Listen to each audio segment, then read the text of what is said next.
आप सब जानते हैं कि चुनाव जब जब आता है तो एक अलग सा ट्विस्ट, एक अलग सा मज़ा और एक अलग सी बात करने में जो है एक अलग किस्म की कैफियत महसूस होती है। अभी बिहार के अंदर एक चुनाव आ रहा है, राज्यसभा चुनाव। मेंबर ऑफ राज्यसभा, यानी वो भी एक सांसद होते हैं, लेकिन उनके चुनने का अंदाज और उनके चुन के आने का अंदाज एक अलग होता है, क्योंकि उनको वोट सिर्फ और सिर्फ विधायक करते हैं। बिहार की 5 सीटें खाली हो रही हैं। 5 सीटों में पहले कब्जा 3 सीटों पर एनडीए गठबंधन और 2 सीटों पर महागठबंधन का कब्जा था। अब जो है ऐसा दिख रहा है कि 4 सीटों पर आसानी के साथ एनडीए गठबंधन अपना कब्जा बनाए रखेगी, लेकिन वहीं पर एक सीट का खेल का चर्चा चारों ओर है। वहीं पर अगर मैं बात करूं, एनडीए गठबंधन को महज 3 वोटों की जरूरत है उस एक सीट को भी कब्जा करने के लिए, महज 3 वोटों की जरूरत है। वहीं पर अगर हम बात करें महागठबंधन की तो उनको 6 सीटों की जरूरत है दोस्तों। अब यहां पर ट्विस्ट क्या है कि ऑल इंडिया मजलिस इत्तेहादुल मुस्लिमीन, जिनके पास सिर्फ और सिर्फ 5 विधायक हैं, उन्होंने ऐलान कर दिया है कि हम अपना उम्मीदवार भी उतारेंगे। यानी उनका कहना है कि जदयू, आरजेडी, कांग्रेस, महागठबंधन के तमाम विधायक मुझे सपोर्ट करें और मैं अपने उम्मीदवार को राज्यसभा भेजने का काम करूं। यानी बात सीधी है कि हमारे उम्मीदवार को सपोर्ट करें। लेकिन यहां पर जो है खेल को बदलते हुए और खेल को पलटते हुए नजर आरजेडी आ रहे हैं। भाई वीरेंद्र मुनीर विधायक, उन्होंने कहा कि अगर महागठबंधन जो है हिना शहाब का नाम अगर आगे कर दे, एमआईएम वाले खुद कर देंगे। यानी कि उनका कहना है कि अगर हिना शहाब का नाम अगर आगे कर दे महागठबंधन वाले, आरजेडी वाले, तो एमआईएम को कोई दिक्कत नहीं होगी। लेकिन एमआईएम वाले कह रहे हैं हम ऐसे नहीं करने वाले। चाहे आप नाम किसी की भी घोषणा कर दो, हम तो उसके करेंगे, क्योंकि हम चाहते हैं आप हमारे उम्मीदवार का समर्थन करें।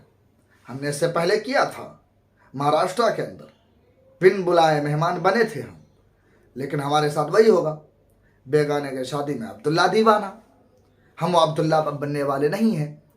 अब हम चाहते हैं कि अगर आपको सपोर्ट चाहिए, अगर आपको समर्थन चाहिए, आप आइए हमारे दरवाजे पर। जिस तरीके से हम ढोल बजाए थे जाके, अगर ढोल की आवाज़ अगर आपके कानों में अभी तक गूंज रही है तो आइएगा आप। दारुस्सलाम है हैदराबाद में, दारुस्सलाम अगर नहीं जा सकते तो दारुल ईमान है किशनगंज में, आइए आप अख्तरुल ईमान के दरवाजे पर। कहिए कि भैया कोई बात नहीं, वो जो हुआ सो हुआ, इलेक्शन से पहले हम नहीं लिए आपको साथ में, लेकिन अब जो है आपकी ज़रूरत है, 5 सीटों की मुझे ज़रूरत है, आप जो है वोट हमारे कैंडिडेट को करिए। यही चाहते हैं ऑल इंडिया मजलिस इत्तेहादुल मुस्लिमीन वाले कि महागठबंधन वाले मेरे दरवाजे पर आए। मैं गया था, मैं रुसवा होकर निकला था, मेरी बात नहीं सुनी गई थी, लेकिन अब बात सुनी जाएगी। अब आइए तो सही। अब ये सोचेंगे कि हम ऐलान कर देंगे बगैर बुलाए हुए, बगैर पूछे हुए, तो अब हम बेगाने की शादी में अब्दुल्ला दीवाना बनने वाले नहीं हैं। ये ऑल इंडिया मजलिस इत्तेहादुल मुस्लिमीन की मैं अपनी जुबान में अपने तौर पर यह बात कर रहा हूँ। वहीं पर जो है आदिल हसन आज़ाद जो एडवोकेट हैं, उन्होंने भी ऐलान किया है कि हम अपने उम्मीदवार खड़े करेंगे। अगर उनको समर्थन चाहिए तो आए, हमसे बात करें। अख्तरुल ईमान ने कहा क्यों हम सिर्फ समर्थन करने के लिए बने हैं, हमारा समर्थन कोई नहीं कर सकता।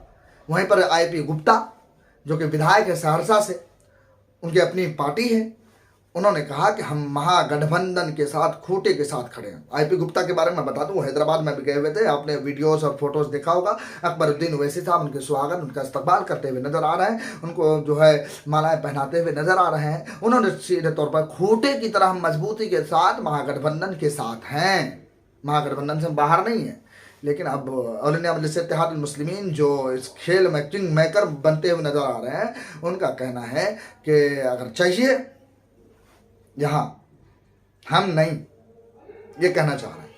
तो देखते हैं क्या कुछ होता है। 26 मार्च आज नॉमिनेशन का दिन शुरू होना है। 26 फरवरी शुरू होगा और 16 मार्च तक इसका चलना है मामला। अब देखते हैं क्या कुछ होता है। देखते रहिए, बने रहिए, हम आपको हर एक अपडेट देंगे। आज गोया कि एक फैसले का आखिरी दिन है कि क्या कुछ होता है। फिर मिलते हैं अगली वीडियो में। शुक्रिया।